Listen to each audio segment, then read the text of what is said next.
Welcome to the Wealthy Teacher Show, and I'm your host, Dr. Victoria Boyd. You know, I really love doing these shows because I get to meet some phenomenal people out in the community, and I believe all of them are wealthy teachers. And what's so great is that I get to bring them on to the Wealthy Teacher Show to introduce them to you, our audience. And we always have some great insight, information, strategies, or just people talking about what their passion is. Today is no exception. But I need to talk about the last couple of weeks. You know, the last couple of weeks I've had some ups and downs, and I can say literally downs. Whoa. Some of the ups were that I met two phenomenal people. One will be my guest in just a few moments, Louis Cervantez. He's an author and entrepreneur, but he's a person with a heart. Next, my downs. Okay, let me see. Rick keeps saying, that's my producer. He said I was in a bar fight. No, that wasn't quite the case, but I did seem to have a fight with some pavements. I don't know what happened, but maybe the dog tripped me. You know, maybe I'll blame it on that. But I took a bang. I went down. I hit the pavement, literally tore up my teeth, my lips, was in the hospital a couple days. So I'm just so excited to be here back on set to do the Wealthy Teacher Show. So if you see me licking my lips a lot or covering up my face, it's just habit right now, because literally my lip is tingling right now, but I love what I do, and here I am. So we won't talk about the fights I get in, you know, who won, who lost. I think I was the loser, but you should see the other guy. But anyway, we're gonna talk about some great things today. Now, first, here at the Philantrepreneur Foundation, we believe there are tons of wealthy teachers in the community that need to come on and have a voice, that need to talk about what they do. And that's why we are here. The Philantrepreneur Foundation is the producer of the Wealthy Teacher Show, and that's us right here. But the Philantrepreneur Foundation is a nonprofit, and we are also seeking your support any way that you can. But one special way that you can support what we do is by us supporting you as entrepreneurs, as businesses, as philantrepreneurs, because we have a special program called Meet the Expert, where you come on and talk about your skills. You share knowledge, you share strategies. And by giving and supporting the Philantrepreneur Foundation with a real tiny donation, you get to come on set. We create a great promo for you because I interview you as the expert. And that is the most valuable marketing tool in society today. Video marketing, where you are promoted as the expert. So I want you to reach out, explore what we can do for you by just shooting me an email at drvictoriaboyd@gmail.com, or just go to my website, drvictoriaboyd.com. Find out all about it. I'd love to explain and have you on the show. But I'm so excited to have our next guest on. And so I'm going to take a little break here. And as soon as we get back, we're going to meet Louis Cervantez. See you in a minute.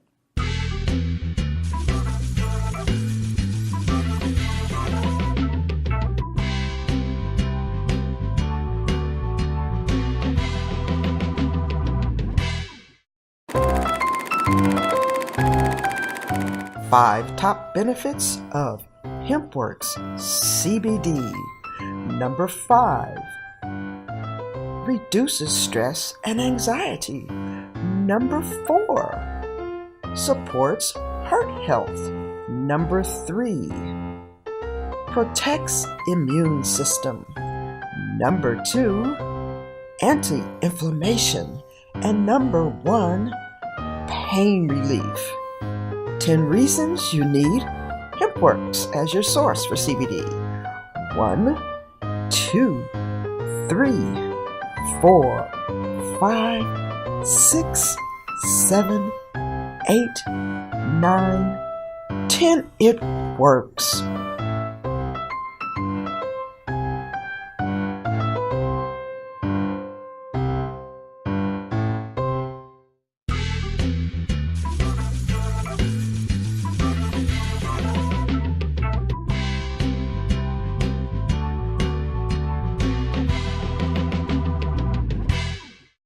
And welcome back to the Wealthy Teacher Show. Once again, I'm Dr. Victoria Boyd. And I mentioned to you in our intro that I had a phenomenal guest coming on. His name is Louis Cervantez, but everybody knows him as the cowboy.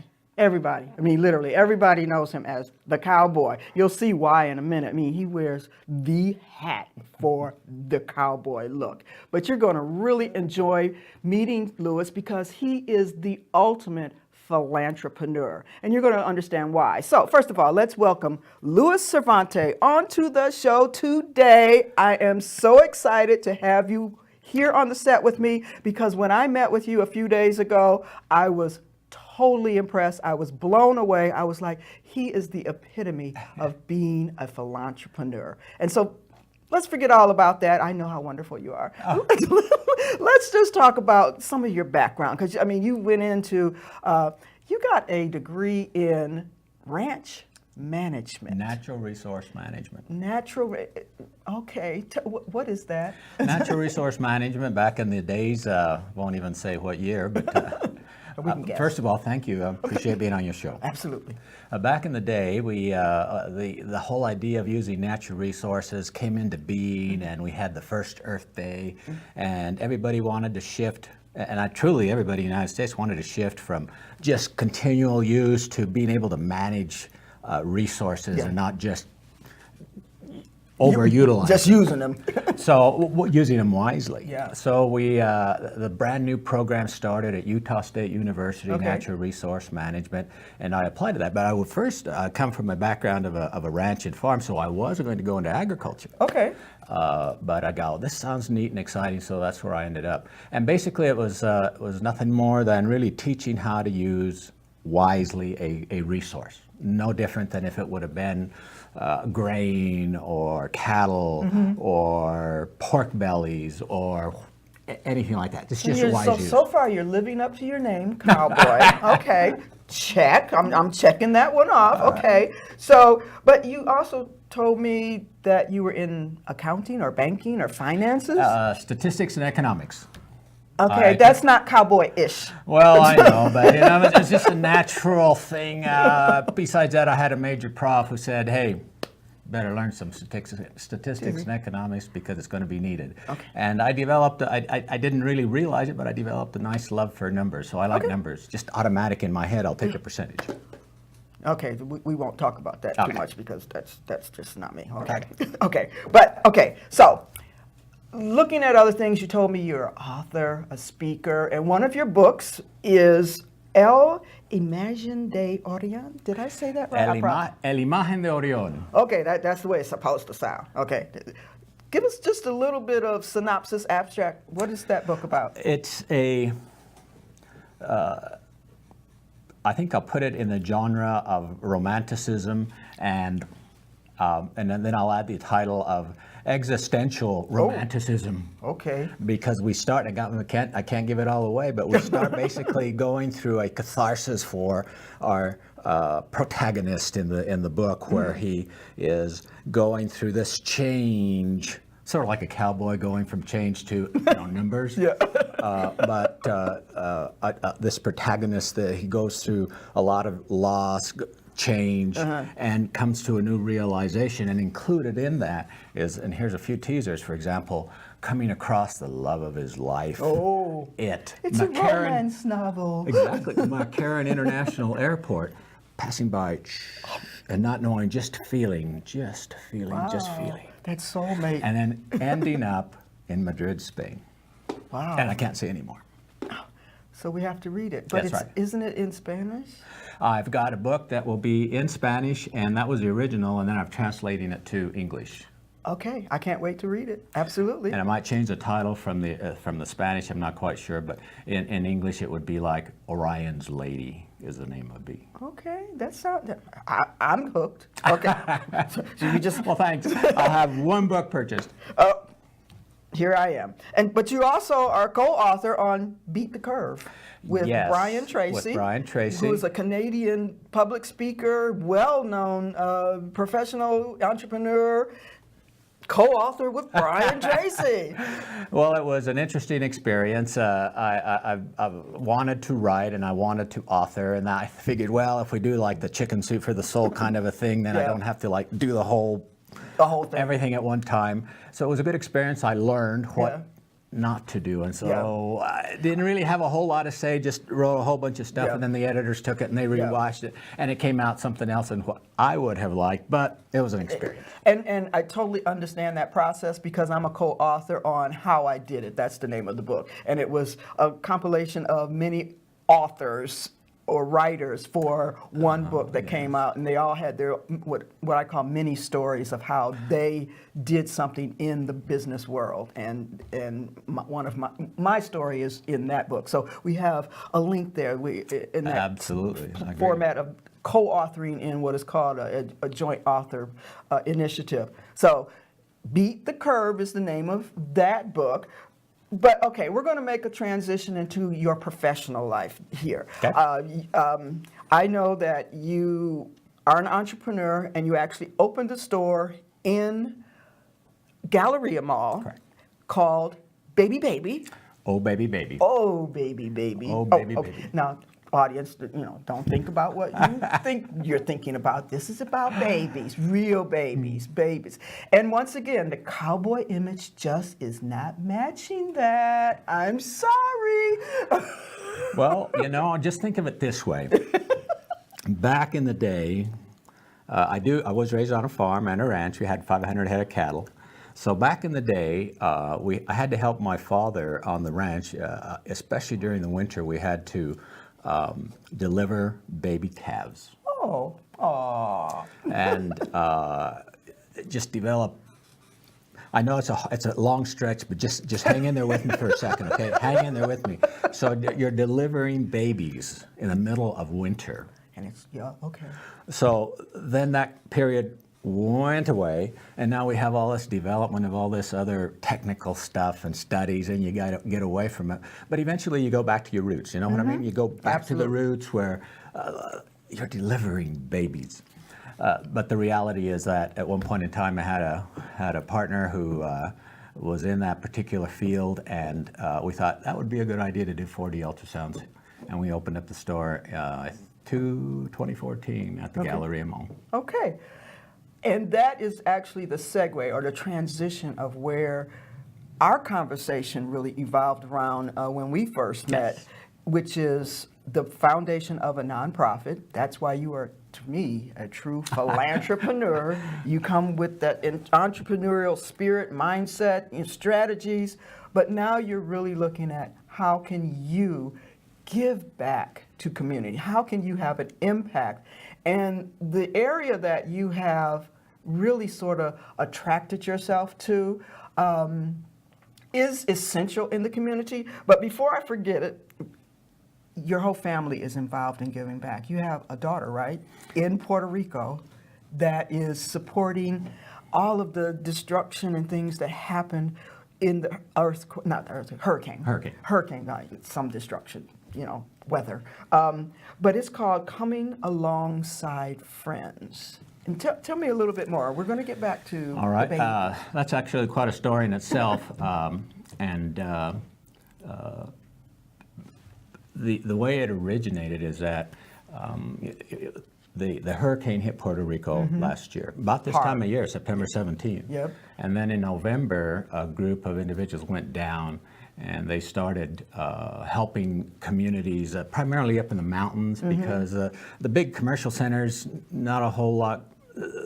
There's a lot of services already there. Yeah. So you go up into the mountains, and there are a lot of people who, because of, for example, people who need insulin and there's no electricity. Yeah.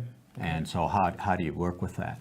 And then feeding people, that was important too. At one time they were having to, just to be able to cook food, had to have an open pit fire because there was no gas, Yep. there was nothing else, no electricity, so you had to have a fire. At some point in time they also had to go out and scavenge Just for in the food. countryside for food. Wow. And So we thought, well, let's see what we can do, and it just so happened, the grace of God put the right people at the right places, and we were exactly we were able to get some food over to the that was donated by Hawaii, Spam.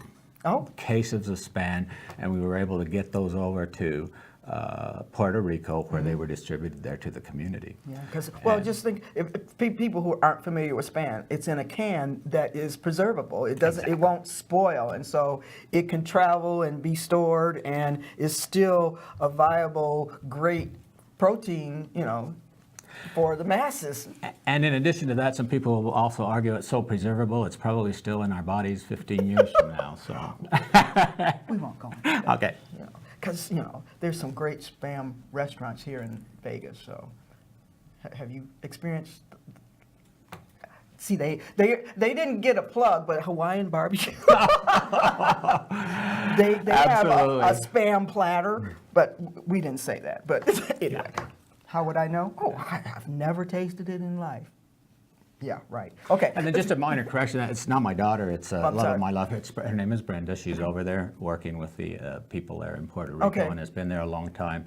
And I tell you what, it's just, she's really a godsend to all those folks because they just need the help, and especially older people who are up in the mountains and have a hard time getting around. And so she is providing such a great service. I mean, we who have never experienced a big catastrophic storm like that have absolutely no idea. One of my other good friends, she is from Puerto Rico. Her brother, cousins, and mother was in Puerto Rico during that storm, and it was over a week before she could even connect with them because the phone lines were down, cell phone service, and she was worried sick. You know, she was a wreck that, just trying to connect to see if they were all right. But fortunately, they did come through. But some other celebrities actually jumped on board to help with the donations and things. People like Mr. T, the following month, he took some food over. Michael Jordan sent some food over. So I'd like to think I started something, but You did. You are a true philantrepreneur. Like I said, when I talked to you, heard your story, I was immediately impressed with the ability for you to be a champion and influencer in the community, to have the ability to have someone like a Mr. T or Michael Jordan say, well, I need to do that. That takes a powerful person. You're the cowboy. I'd like to think that. Thank you for the compliment. I'll take it. I'm sure I had very little to do with their decision, but I'll take it. Take it. No, accept it. That's yes, right. Accept it. No, because I just see that as you being the influencer that you are. And I think your next vision is even going to take it to another level. And this is really what took me over the top of why I had to have you on the show today, because with your store, oh I'm sorry. Don't get me started. Okay. But even though eventually, and I'm going to say, it wasn't necessarily your fault, it was just predicting and projecting who your clientele, but you found a new clientele or demographic that needed you even more. And so now we're going to talk about, tell me about what is this new demographic? What have you identified? Well, we had, just to let you know how it came about was at the store we had I have some takeaways. And we had a demographic that was 10% military, and over 5 years it was amazing. We ended up with 48% Latino demographic, and everybody else was the rest. And big change, being that I like numbers, statistics, big change over 5 years. And then the second takeaway is that within that group, within our market, there were about maybe 30% of the individuals in a position where they would need some kind of assistance and referral some kind of a system that will help. Information, that was probably the biggest one, and we ended up, because we were 4D ultrasound, and oh baby baby, of course, audience, oh baby baby is a real baby, and it's really oh baby baby 4D ultrasounds. And that particular takeaway then led to the fact that we have a population that's, or within that market, that we had 30% were underserved. Okay, so we're talking about mothers, pregnant, maybe just gave birth,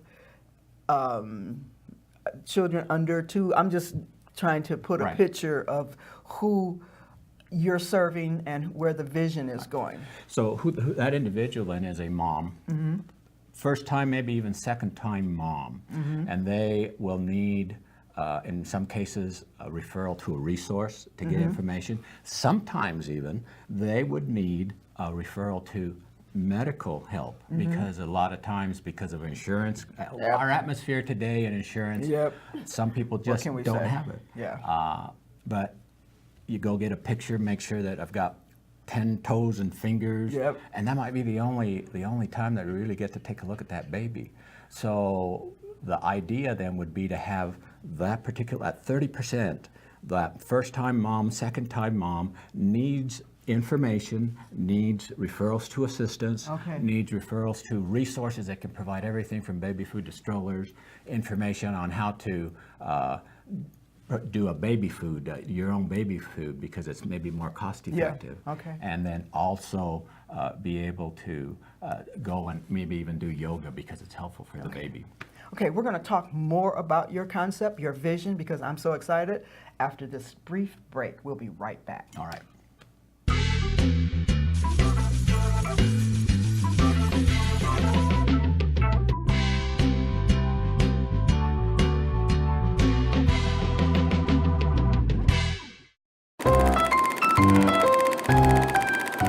Five top benefits of HempWorks CBD. Number 5, reduces stress and anxiety. Number 4, supports heart health. Number 3, protects immune system. Number 2, anti-inflammation. And number 1, pain relief. 10 reasons you need HempWorks as your source for CBD. 1, 2, 3, 4, 5, 6, 7, 8, 9, 10. It works.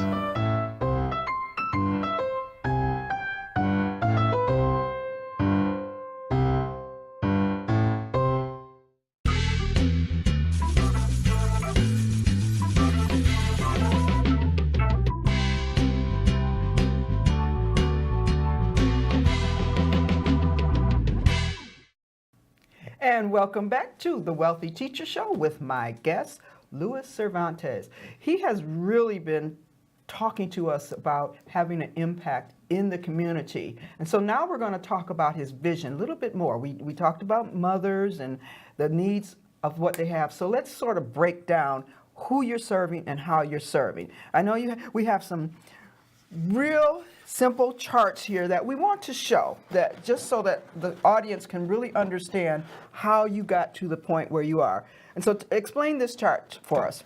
Before I start, I want to tell you, just to share a really brief video that I saw here recently. It was about an elephant mom, but her story is really cute. Elephant mom. She just gave birth to a baby elephant, and she's out in the wild, and the baby elephant gets stuck in a stream of water. I saw that one. Yes. And she's can't get him out, and doesn't really know, and does a push him, hurt him. And then she starts hollering in elephant fashion. And Grandma Elephant, as you know, a herd of elephants has a matriarch.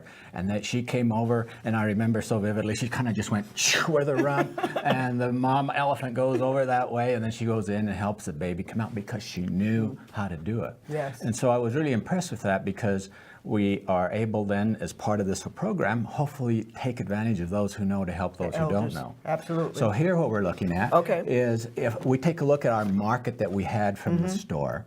We had 10% military people who came in, and then we also had interesting story right here in the Latino, really grew within 5 years. Remember, I like statistics, so it grew within 5 years to like 48%. Wow. And then the final one was everybody else. Okay. So this was our market. So within this market then is where I was able to get our takeaways.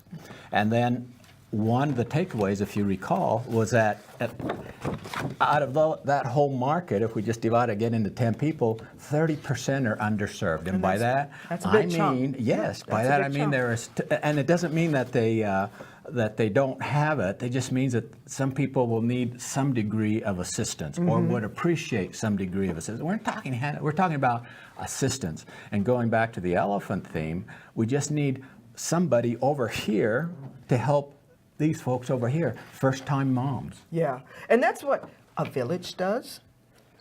Because what you're talking about is what nonprofits do: coming, engaging in community, working, and you really came up with a strategy. Yes. I'll call it, say, 4-part now, because I even threw in something when we met that we should add. But Yes. that's a whole nother thing. But it's a solid strategy, taking from your experience, what you do, all of the statistics and the experience, the takeaways, and you're coming up with this additional idea. We're not going to have a name for it right now, Right. and we'll talk about the name in a few minutes.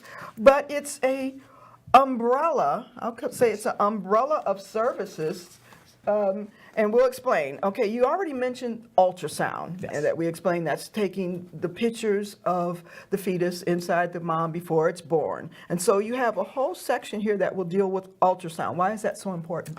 Well, again, ultrasound of this has nothing to do with the medical side. This is just for entertainment purposes. This is baby's first picture. Truly, just think about it. Baby's first picture. Yeah. And so you get to see them. They're just beautiful, wonderful creations. You're just... Well, Good just Lord. like with video and us being on a video platform, when people see it, it becomes reality. Right. And so this is making the whole experience real for many people, until they see it or feel the baby after it's born. But this is making it real, and so that they can take action early. And so I see an That's a good educational point. value. Thank you. See, I'll have to remember that. Yeah. Oh, God, that no, was good. it's authenticizing that they are pregnant and that they need to actually take care of their body. Excellent point. Did the wealthy teacher say? Folks, excellent point. So, and then that's the value of having that ultrasound Yes. reality. Okay, now we have education, classes. That's so important. Hey, the name of this show is The Wealthy Teacher. Okay, so I believe in education. Education is powerful. It's the key. And so what type of classes will you be offering? Classes A to Z, everything from baby food to yoga. That's A to Z, right? A to Z. Baby food to yoga, everything in between. Zen yoga. Zen yoga. There you go. Okay, Now you got Zen Z. yoga. Zen yoga. And again, this is providing that information element. I don't need all of this other stuff. Yeah. I only need this information. Yeah. Just think, being able to prepare baby food at home, that's really good for Yep. everybody who's into organic, Yep. everybody who's into The health. and then economics. Oh, now we got health, fitness, economics. All right of it. there. Yeah, so educational component. Now we go into wellness. What specifically? I'm going to leave that for last, but I put it here Okay. on purpose. The resource end of things is going to be for those individuals who may need to have assistance with, I'm such a predicament that I need some strollers. For example, let's end up with a mom who ends up with twins. Woo-hoo, yeah, that'd be a And predicament. I've got challenges already with my being able to cover everything. It's just hard to go out and get a stroller for X amount. Yeah. When maybe somebody can come alongside, and that's where Coming Alongside Friends originates, that you Okay. mentioned earlier. Yeah. Coming alongside friends, and that's what we want to do. Coming alongside friends who will need a resource, and if it's a stroller, maybe it's diapers that first round, because Yeah. you just Don't- can't you- realize what twins do with diapers. And also, if you are a first-time mom, you just haven't checked all the boxes. It's about getting through this ordeal. Yeah. And so you never know what all of the little things that you might need. So getting to the last component, wellness. Wellness. One of the things that, one of the takeaways, people need help in this area, in this form. Sometimes because of the situation I'm in, I don't have insurance. I might be an individual business owner that I'm struggling just to keep alive, and I don't have insurance. So somebody in the family is having to have help or need some help because of this, that, or the other. Need to be able to provide that. But more importantly, the prenatal care. That's what really struck me, that a lot of times because of that situation, the prenatal care wasn't there. It's not there. No, first thing you think of vitamins. Well, no, people just want to know that I have a baby with 10 toes and 10 fingers. Right, yeah, just the real basics. And so what I'll be looking to do is team up with the medical community and be able to somehow provide that wellness component. It might be some kind of a clinic or being close by to a doctor. I have working that area out, and I'm looking to the medical community to help me out. So what we have here is a 4-tiered umbrella of services, and we haven't named it yet. No. Okay, so this is we're going to do this. We're going to have a contest. Yes. Because we want to hear from the community. We want to hear input. Also, if you have input of what needs to be provided, because this is sort of a mini survey. We're reaching into the community to ask, what is it that you think needs to also be provided? We've identified ultrasound classes, wellness, and resources. But now we need, what should this be called? And that's what the contest is going to be. Help us name it.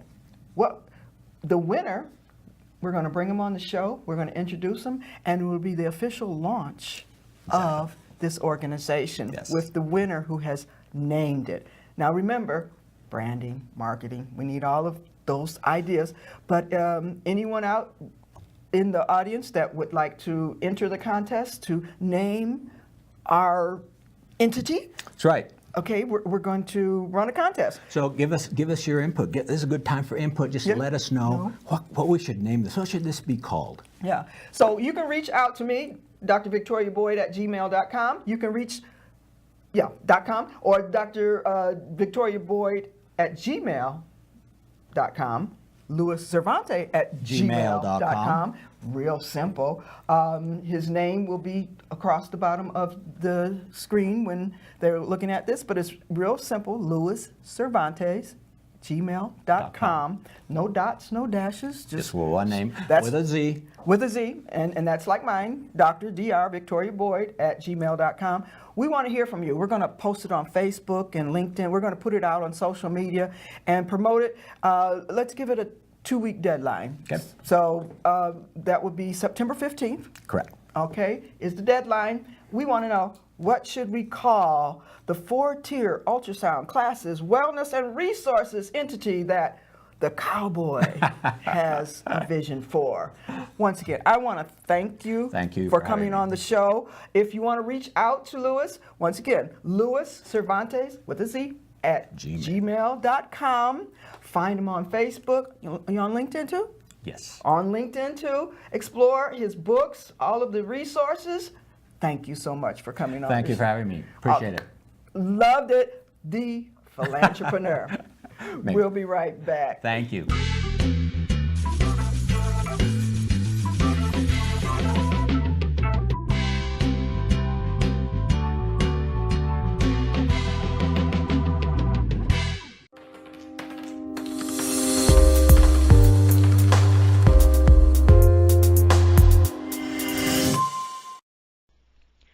Welcome to Board-Bound Leadership, the building blocks for nonprofit success.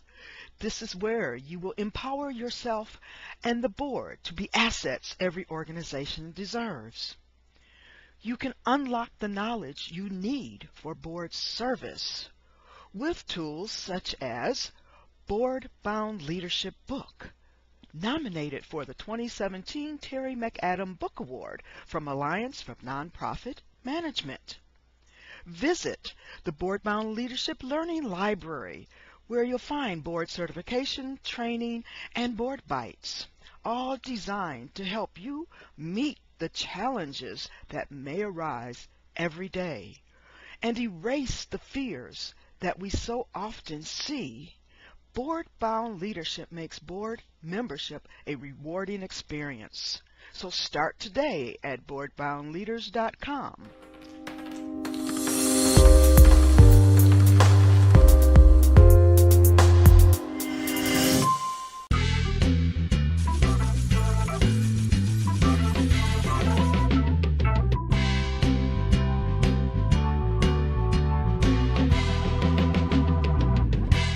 And welcome back.